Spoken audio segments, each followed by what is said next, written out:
Saturday real estate weekend roundup. We're going to tell you the facts, the figures, and the feelings live. Another Saturday in real estate. Stay tuned.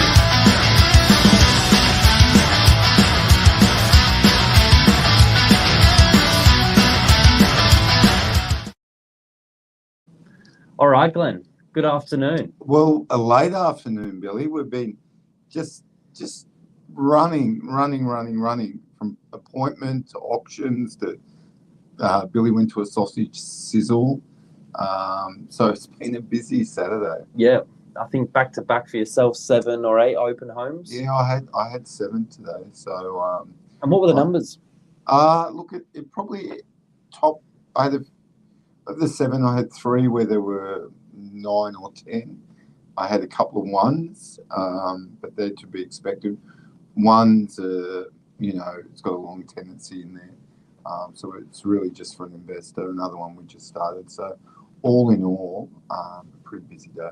Yeah, or like a buyer appointment. Yeah.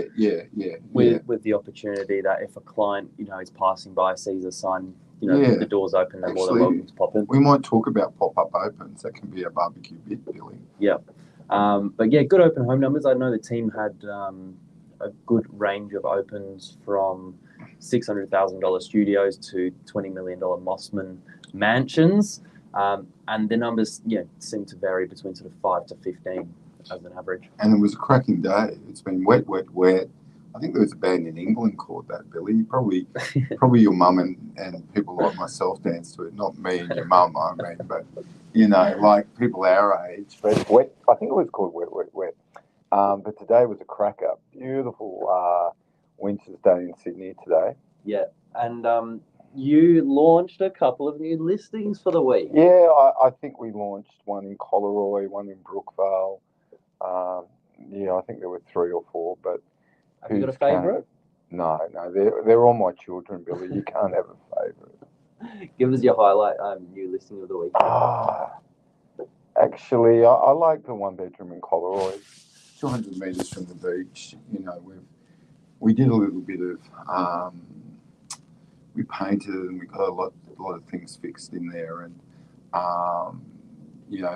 whoever buys it will move into a property or tenanted out a property that will be no hassles for about 10 years. So a lot of the stock we do sell being investment properties. There's not a question, but there's often when an investment property comes to market, it's the tenant's moved out. It's been a long-term tenant. And we say to the owner, hey, you know what? Now's the time. We've got to do new carpet, new paint, new kitchen, fix some things in the bathroom, or sell it. And they go, well, sell it. So often they're a bit tired when we get them. And we do tidy some up. Others, the owner prefers not to, just sell it as it is. They feel they've made enough capital gain, this is a lovely property. Your favourite listing for the week, Billy? Probably the similar conversation we had with an owner that has a 2-bedroom above our office. They're looking at maybe spending in the vicinity of $25,000. That'll be planter box, replanting planter box, putting an awning, paint, carpet, lighting, blinds. It'll really refresh the property, but they've got a good window of opportunity to potentially sell and buy something. So I think that opens up great conversation for a buyer to get a great deal, and for the owner to move into something opportunistic. Yeah. So what basically that owner's got a scenario is before they do that work with $0 marketing, pre-market, off-market, we're testing the market and trying to get them a price that enables them to move without spending any additional money on refurbing the property. And look, certain properties you can get that. This property's got a big north-facing deck and lift access right in town centre of DY, which enables it to be perfect for downsizers who might just say, okay, I know I have to do these things. And we might finesse it a little bit. We might get them access during settlement to measure things up and and work out what they're going to do. We might get a longer settlement. Yep. They might be buying it with cash. So there's all sorts of things we can do to make that moving pain free. Yeah, absolutely. But as there were new listings, sales were made. I'll start with my favourite of the week. Happened late yesterday, Friday afternoon. Really, really happy clients. Buyers ecstatic. The vendors hopefully got something that she'll have confirmation on by Monday, Tuesday. And that's a lovely 2-bedroom in Oaks Avenue. And what's the address, Billy? 6/47, opposite the big council car park. If you know the block. St Mary's Church, St Kevin's Church too in DY. So this is really solid, neat, tidy block, 2 bedrooms, 2 bathrooms. One with an additional car space sold for $5,000 more. We'd probably value a car space a little bit more than $5,000. But what's really interesting about that is what the owner thought she would sell it for and what she would have to pay for another property. Both those prices were actually lower than what she needed. Yep. So it really comes down to sometimes when you're buying and selling is not what your sales price is, but what your changeover cost is. So if the market's come back a little bit on what you're looking to buy, you might be able to be slightly more flexible with your price to put a deal together, and even being flexible on your price, you might be ahead. So not using this lady as an example, but say you needed 1.2 to buy a property for 1.5, that property comes down to 1.3. Yep. You might be able to let it go for $1 million and still be ahead.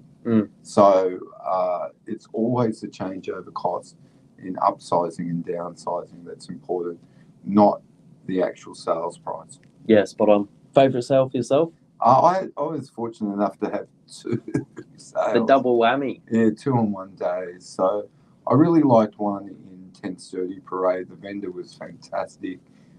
There had been a few sales that were slightly out of line with his floor plan, and we used our $0 marketing, pre-marketing strategy to get buyers through the property, but not to over-market it.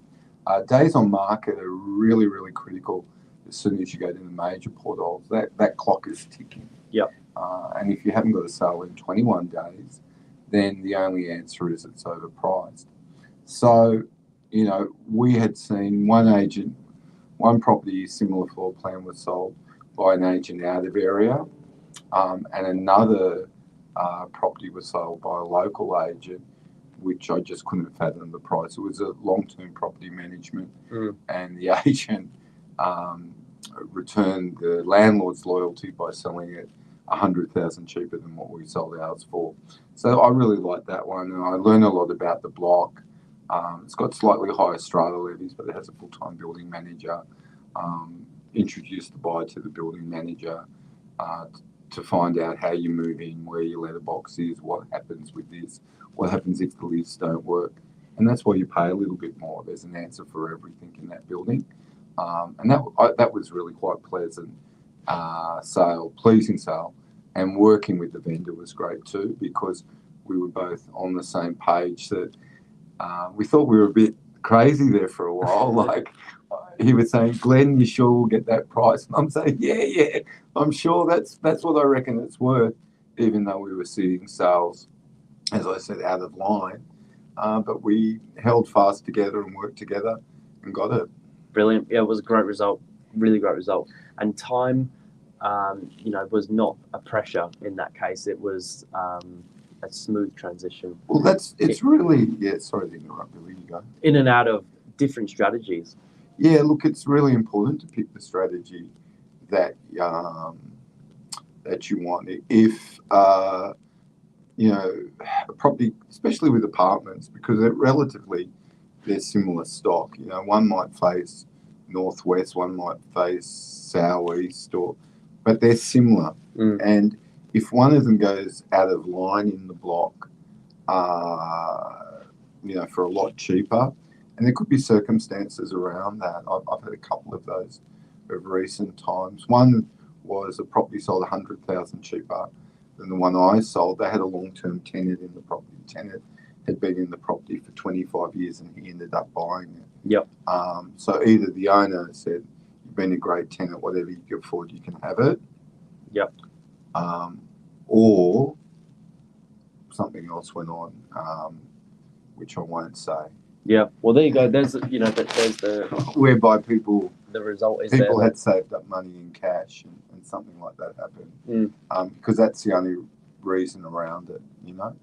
And rentals. Mental rentals. Well, we rented one that I sold. It was previously rented for $685, and we got $700 in 24 hours. So that was an increase of $15. Yep. So it just shows that the rents have moved up. A lot more stock, but Definitely. Out on the market. So that one we advertised at $685, and we got $15 more. But you might be able to negotiate a better deal. I'm also finding a lot of clients are taking the time between exchange and settlement as an opportunity to show their properties for rent as a new landlord. So as a buyer, the way to look out for that is it will be advertised like any other. You might even be able to talk to the agent and find out if it was recently sold. The good news, if it has, is generally speaking, they're going to be a long-term landlord. At least for the initial lease, they're committed to getting someone locked in. So what you're saying, people buy the property before settlement, they get authority from the previous owner to show the property for rent. Yep, and then I find the landlords are liking that strategy because they've got the first couple of weeks to test the market at sometimes a slightly more bullish rate, and then coordinate a line up the move-in date with the settlement date to reduce that vacancy. Yeah, and look, if that's something you're looking to do, have that form part of your offer.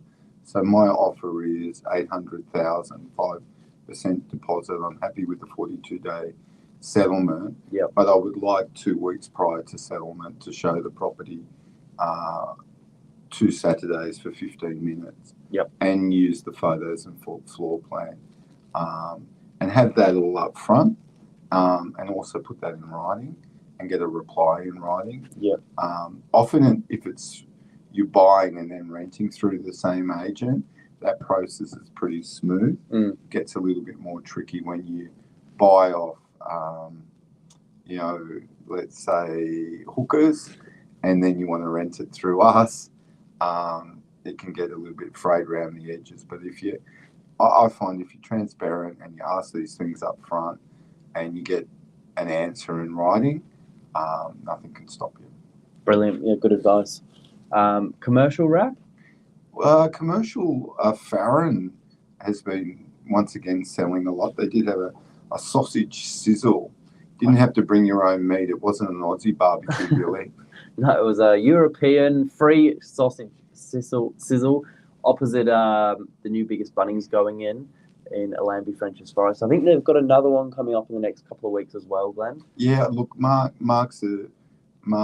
loves running these off the plan projects we've had before. He's run them for 8 and 9 weeks in a row, giving up his time to do that, and he pays for everything.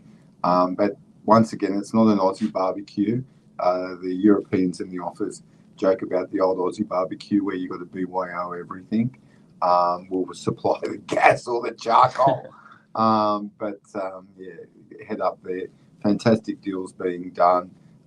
Selling storage units, I know for a fact, under market by about 70,000. But that won't last forever. These are sales to form part of the finance, and there's only a few of them to go. Yeah, that's probably going to make another feature in the next couple of weeks. So commercial, just reach out to the team. They'll be able to point you in the right direction. So what did we say our barbecue bits would be today, Billy? Pop-up opens. Pop, pop, pop. Pop the popcorn, Billy. Like Cocoa Pops. What is a pop-up open? Well, we really like them at Novak, whereby our motto is open 24/7, we never sleep. So we will often show a property by appointment on a Sunday, and then rather than just meet the buyer there, show them the property, and then go home, we'll put an open for inspection time at the same time. Yep. So potentially as buyers or just observers of real estate, you'll see some odd times like 9:45 on a Sunday to 10 o'clock. Yep. And that's where we've thought, well, if one person wants to see it at this time, let's advertise the time. There could be two. Buyers love it because they might be passing by or they might not be able to get to Saturday, and they can spontaneously change the plans on Sunday morning and drop in to see an open home. And I think the sellers love it because they've got their property open double. Yeah, well, if I'm a buyer, and Saturday night, it's quiet, I'm relaxing. It's 8:30. I'm scrolling through realestate.com. Yep. And then I see a time, 9:45 on a Sunday. I think, we'll go to that. And it's those sorts of buyers that have their finance approved, granted, but go on an impulse like that, who may be your heart buyer. Your buyer that can tell you every brick in the unit block in DY or every hair on an agent's head probably have been to some of the agents. It'd be pretty easy. Steve, you don't have to count one or two. But for others, they've probably been to every open and they've got a spreadsheet on just what's sold in the area in the last 100 years, since Captain Cook came. But these other buyers, they buy more on emotion. They turn up. Convenience is a huge thing. The more convenient you make for people to buy a product, the more they buy it. Yep. Hence, supermarkets aren't only open 5 days a week, 9 to 5. Yeah, absolutely. Open all hours. So that's what we really like at Novak. So don't think we've gone crazy and made a funny time like 9:50 or 9:55. That's just when we've booked in another buyer and we're opening it up for everyone for the same opportunity. Show one, show all. Show one, show all. That's right. That's very good, Billy. That's very good. We do talk in the office. Michael Silich had one. He sold a property back when 1.6 million was a lot of money, and he had a pop-up open, just put a sign out. Blake came in. We've been marketing this property for 4 or 5 weeks. And said, I always wanted to see in here. And lo and behold, the deal maker, the Michael Silich, one of the best buyers agents, Grace Novak, put the deal together. Bingo, bango, bongo, a sale. Glenn, what are you up to on the weekend? Look, family away. They're sending me pictures of beautiful Phuket. I'll be doing Sunday opens, and I might have a lunch at the RSL as a treat, I think. Lovely. Billy, yourself? A little bit more of a tired finish to the week, so probably a relaxing weekend. Definitely got a Sunday open or two on tomorrow. But other than that, might see what the weather's doing and catch up with a friend for an afternoon beverage done at Manly. Well, Wharf Bar. Don't forget Anthony. She's always up for that. Cheers. All right. Have a good weekend, guys. Take Bye-bye. care.